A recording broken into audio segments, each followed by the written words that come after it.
नमस्कार, आपका स्वागत है जस हिंदी में। मैं हूं आपके साथ राशि और अब वक्त हो चला है कुछ अच्छी खबरों का। तो आइए बढ़ते हैं आज की पहली गुड न्यूज की ओर।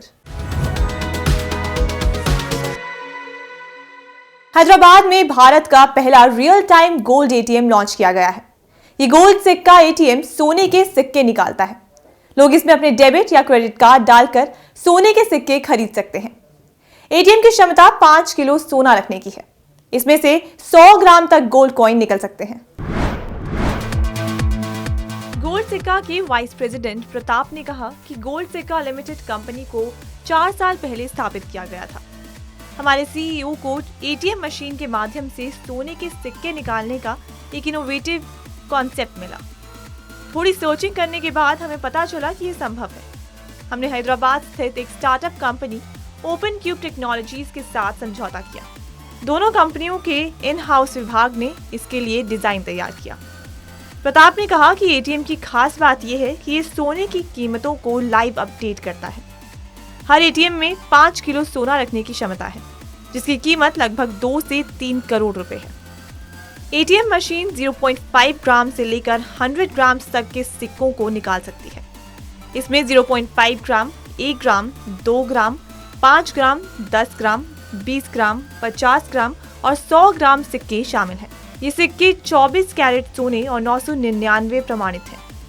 वाइस प्रेसिडेंट ने बताया कि 30 दिसंबर को दोपहर तक हमारे पास करीब 20 लोग आए थे। हमें उम्मीद है कि और लोग इसका इस्तेमाल करेंगे। हम हैदराबाद एयरपोर्ट, पुराने शहर, अमीरपेट और कुकटपल्ली में अगली 3-4 मशीनें लगाने की योजना बना रहे हैं। हमें करीमनगर और वारंगल से भी ऑर्डर मिले हैं। हम पहले तेलंगाना पर ध्यान केंद्रित कर रहे हैं। उन्होंने कहा कि हम दक्षिण भारत में आगे बढ़ेंगे और समय के साथ देश भर में लगभग 3000 एटीएम स्थापित करेंगे। हम वैश्विक स्तर पर भी जाने की योजना बना रहे हैं।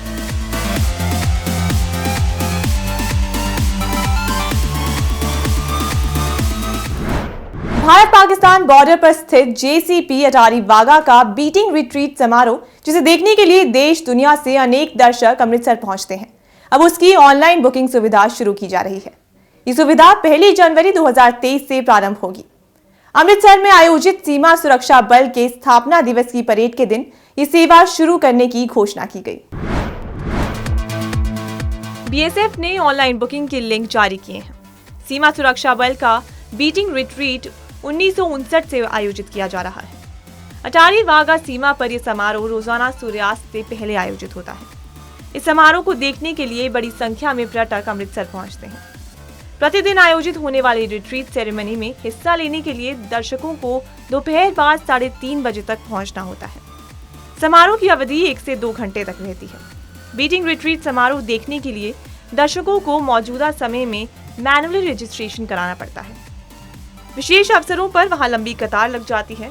ऑनलाइन बुकिंग शुरू होने के बाद लोगों को काफी राहत मिलेगी। वो कहीं से भी अपना रजिस्ट्रेशन करा सकते हैं। भारत और पाकिस्तान के विभाजन के बाद सीमा स्तंभ संख्या 102 के पास ऐतिहासिक शेरशाह सूरी रोड या ग्रैंड ट्रंक रोड पर अटारी वाघा संयुक्त चेक पोस्ट जेसीपी स्थापित की गई थी।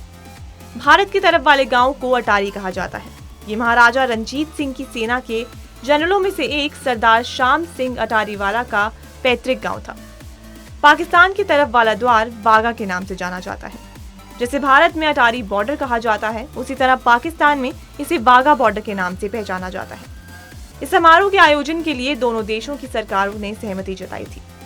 1947 में भारतीय सेना को दोनों देशों को मिलाने वाले NH-1 पर स्थित संयुक्त चेक पोस्ट की सुरक्षा सुनिश्चित करने की जिम्मेदारी सौंपी गई थी। क्यूबा के अधिकारियों ने घोषणा की है कि महिला मुक्केबाज दशकों के प्रतिबंधों के बाद आधिकारिक तौर पर कम्पीट करने में सक्षम होंगी।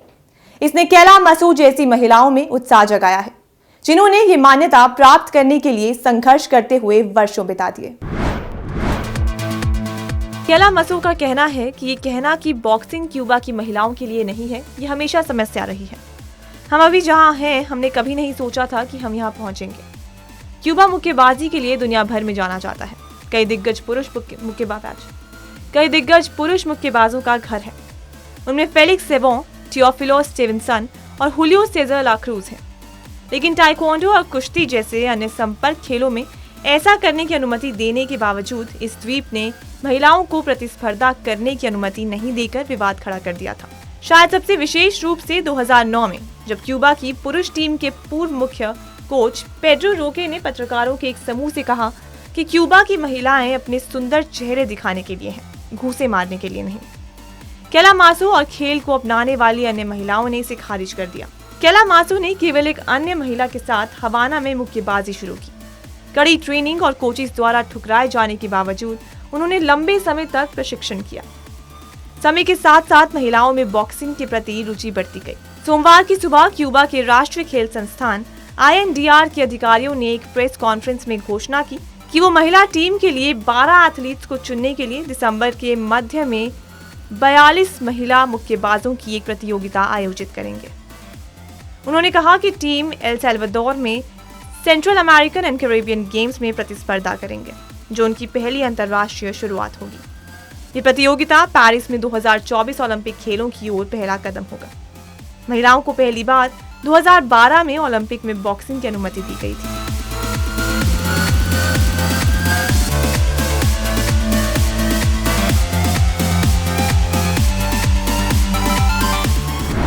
जम्मू और कश्मीर के कृषक समुदाय की मदद के लिए Sher-e Kashmir university of agriculture and science technology और जम्मू कश्मीर सरकार ने बागों में फर्टिलाइजर्स और पेस्टिसाइड जैसे रसायनों का छिड़काव करने के लिए उच्च तकनीक वाले ड्रोन पेश किए हैं। ये तकनीक क्षेत्र में कृषक समुदाय की मदद करेगी और लागत को भी कम करेगी। शारीरिक श्रम से लेकर रसायनों के कम उपयोग और समय की बचत तक, ये तकनीक कश्मीर घाटी के किसानों के लिए एक बड़ी मदद हो सकती है। सरकार का कहना है कि अगर किसान तकनीक को अपनाते हैं तो इससे आर्थिक उत्पादकता बढ़ाने, पर्यावरण प्रदूषण को कम करने और युवाओं को कृषि की ओर आकर्षित करने में मदद मिलेगी। यूनिवर्सिटी के वाइस चांसलर नजीर अहमद ने कहा कि कश्मीर का कृषि विश्वविद्यालय अब कृषि के आधुनिकीकरण के बारे में जम्मू और कश्मीर सरकार के साथ काम कर रहा है। इसमें नई तकनीकों को लाना शामिल है। हम आर्टिफिशियल इंटेलिजेंस को भी शामिल करेंगे। हमने आज अपने बागों में कीटनाशकों और उर्वरकों के छिड़काव के लिए ड्रोन पेश किए हैं। पारंपरिक रूप से हम रसायनों का अत्यधिक उपयोग कर रहे हैं। जम्मू और कश्मीर में इस्तेमाल होने वाले सभी रसायनों का 90% इन बागों पर छिड़काव किया जाता है। ड्रोन के उपयोग से कीटनाशकों का प्रतिशत लगभग 90% तक कम हो जाएगा। हम लेबर कॉस्ट भी कम करेंगे। धुंध स्प्रे के मुकाबले ये अधिक सटीक होगा। हमें यकीन है कि सरकार के समर्थन से हम कृषि को अगले स्तर पर ले जाएंगे। जम्मू और कश्मीर में बागवानी के तहत लगभग 1,60,000 हेक्टेयर भूमि है और हर साल 20 लाख मीट्रिक टन से अधिक फल उगाए जाते हैं। केंद्र शासित प्रदेश की अर्थव्यवस्था का लगभग 8% बागवानी द्वारा योगदान किया जाता है।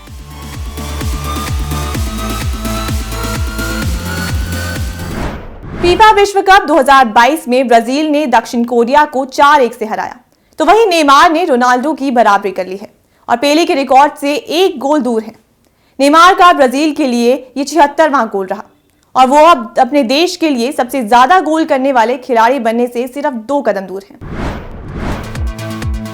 ब्राजील की टीम फीफा वर्ल्ड कप 2022 के क्वार्टर फाइनल में पहुंच गई है। सोमवार की देर रात स्टेडियम में खेले गए एक प्री क्वार्टर फाइनल मुकाबले में ब्राजील ने साउथ कोरिया को 4-1 से पराजित किया। इस जीत के साथ ब्राजील ने लगातार 8वीं और कुल मिलाकर 17वीं बार वर्ल्ड कप की क्वार्टर फाइनल में जगह बना ली है। अब क्वार्टर फाइनल में ब्राजील का सामना पिछली बार की रनर अप टीम क्रोएशिया से होगा। ब्राजील की जीत के हीरो नेमार रहे, जिन्होंने 1 गोल और 1 असिस्ट किया। नेमार चोट के चलते पिछले 2 मुकाबलों से बाहर थे। वैसे नेमार का ब्राजील के लिए ये 76वां गोल रहा और वो अब अपने देश के लिए सबसे ज्यादा गोल करने वाले खिलाड़ी बनने से सिर्फ 2 कदम दूर है। उन्होंने रोनाल्डो का रिकॉर्ड भी तोड़ दिया है। मुकाबले की शुरुआत से ही ब्राजील ने साउथ कोरिया पर दबाव बनाकर रखा। इसका नतीजा ये हुआ कि खेल के 7वें मिनट में ब्राजील की टीम 1-0 से आगे हो गई। इसके 6 मिनट बाद नेमार ने पेनल्टी किक कर गोल करके ब्राजीली टीम को 2-0 की बढ़त दिला दी। ब्राजील के स्कोर करने का सिलसिला जारी रहा और रिचार्लिसन ने 29वें मिनट में थियागो सिल्वा के एक बेहतरीन पास को गोल में तब्दील करके 5 बार की चैंपियन टीम को 3-0 से आगे कर दिया।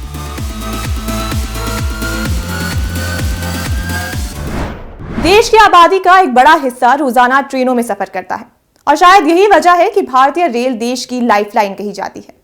भारतीय रेलवे अपने यात्रियों की यात्रा को सुखद और आरामदायक बनाने के लिए तमाम तरह के प्रयास करती रहती है। तो वहीं अब पूर्वोत्तर रेलवे ने कई रेलवे स्टेशनों पर ट्रेनों में पानी भरने की प्रक्रिया को आधुनिक कर दिया है। इन रेलवे स्टेशनों पर क्विक वाटर सप्लाई सिस्टम शुरू किया गया है। यात्रियों की समस्याओं का समाधान करने के लिए पूर्वोत्तर रेलवे ने अपने क्षेत्राधिकारी वाले कई रेलवे स्टेशनों पर ट्रेनों में पानी भरने की प्रक्रिया को आधुनिक किया है।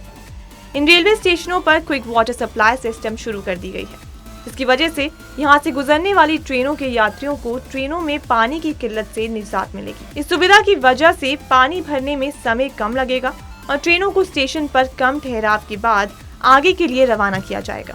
इससे पूर्वोत्तर रेलवे के स्टेशनों पर अब ट्रेनों के कोचों में पानी भरने के लिए त्वरित जल आपूर्ति प्रणाली के उपयोग से पानी भरने में लगने वाला समय कम हो गया है, जिसके फलस्वरूप गोरखपुर स्टेशन पर बेहतर परिचालन प्रबंध हेतु वर्तमान समय सारणी में कुछ ट्रेनों का ठहराव समय भी कम किया गया है। इस नई व्यवस्था के अंतर्गत डिब्बों में पानी की त्वरित आपूर्ति की मॉनिटरिंग कंप्यूटर आधारित प्रणाली द्वारा की जाती है। कोचों में त्वरित पानी की आपूर्ति से यात्रियों को बेहतर सुविधा मिल रही है तथा ट्रेनों के समय पालन में भी सुधार हुआ है। पूर्वोत्तर रेलवे के CPRO पंकज कुमार सिंह ने बताया कि पूर्वोत्तर रेलवे द्वारा यात्री सुविधाओं का बराबर ध्यान रखा जा रहा है और इसके लिए नित्य नई तकनीक का प्रयोग भी किया जा रहा है। इसी क्रम में सभी स्टेशनों पर क्विक वाटर सप्लाई सिस्टम की शुरुआत की गई है। भारत में एक से बढ़कर एक इनोवेटिव लोग रहते हैं, जिनके जुगाड़ से हुए आविष्कारों के वीडियोज आए दिन सोशल मीडिया पर दिखने को मिलते हैं। हाल ही में एक ऐसा ही वीडियो सामने आया है जिसे देखकर आप भी दंग रह जाएंगे। दरअसल गांव के एक लड़के ने एक ऐसी बाइक तैयार की है जिसमें 2 या 3 नहीं बल्कि 6 लोग एक साथ बैठ सकते हैं। इंटरनेट पर तेजी से वायरल होता ये वीडियो हर किसी का ध्यान अपनी ओर खींच रहा है। इस वीडियो को जैसे ही महिंद्रा ग्रुप के चेयरमैन आनंद महिंद्रा ने देखा तो वो भी हैरान रह गए। सोशल मीडिया प्लेटफॉर्म पर यह वीडियो बिजनेसमैन आनंद महिंद्रा ने अपनी ट्विटर हैंडल से शेयर किया है। वीडियो को शेयर करते हुए आनंद महिंद्रा ने लिखा, सिर्फ छोटे डिजाइन इनपुट के साथ इस डिवाइस को ग्लोबल एप्लीकेशन मिल सकता है। मैं हमेशा गांव के परिवहन आविष्कारों से प्रभावित रहा हूं, जहां आवश्यकता आविष्कार की जननी है। वीडियो में देखा जा सकता है कि इस इलेक्ट्रिक वाहन में ड्राइवर सीट के अलावा 5 और सीट लगी हुई हैं, यानी कि ये बाइक पूरी 6 सीटर है। वीडियो में शख्स ने दावा किया है कि ये इलेक्ट्रिक वाहन की कीमत 10 से 12,000 रुपए है। शख्स ने वीडियो में आगे बताया कि एक बार चार्ज करने पर यह वाहन 150 किलोमीटर तक चल सकता है। इसके साथ ही ये दावा भी किया गया है कि इलेक्ट्रिक साइकिल को सिर्फ 10 रुपए में चार्ज किया जा सकता है। सोशल मीडिया पर वायरल हो रहा ये वीडियो यूजर्स को खूब पसंद आ रहा है। इस वीडियो को अब तक 970 व्यूज मिल चुके हैं, जबकि करीब 50,000 लोगों ने इस वीडियो को लाइक किया है। गुड न्यूज में आज के लिए सिर्फ इतना ही। फिर लौटूंगी कुछ अच्छी खबरों के साथ। तब तक के लिए मुझे दीजिए इजाजत और देखते रहिए जस हिंदी।